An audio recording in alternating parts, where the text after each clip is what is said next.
Um outro cliente poderia estar fazendo o cadastro e a esse outro cliente foi exigido as cópias dos documentos, né? Então, nós vamos perceber que isso é uma situação discriminatória, né? Então, aquele detalhe também que no estudo a gente teve a oportunidade de analisar. A propaganda enganosa, a propaganda abusiva, que elas devem ser evitadas, porque, entre outros fatores, ainda são ilegais.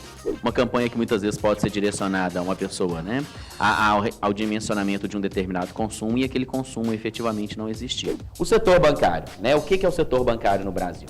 É hoje a maior representação em termos de lucro líquido. A estrutura das vendas é onde a gente chamaria de quê? De relacionamento com o cliente. E a questão, né, que muitas vezes as posições que são apresentadas dentro da atividade, exatamente com o objetivo de quê? De se chegar a uma conclusão do que seria o ideal dentro de um atendimento aos clientes, tá? Então, nós vamos colocar exatamente a primeira questão, né? O que é um modelo ideal? Né? Essa palavra ideal, em aspas, né? O que seria isso?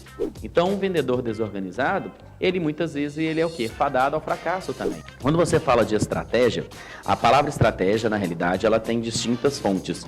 Então, você pode fazer o apontamento de 4 fontes específicas. Você tem a estratégia, né? Biológica, que seria o caso, por exemplo, de Darwin, a seleção das espécies, né? Então, ou seja, a estrutura do mais forte sobrevive. Você tem uma origem, né, estratégica também baseada na estrutura da competição.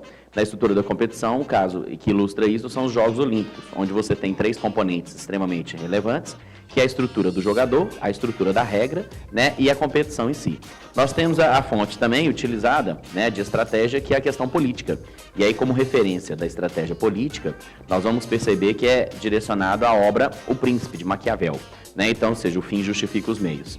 E a principal fonte da estratégia, do campo estratégico, né, para atingimento dos resultados, é a fonte militar.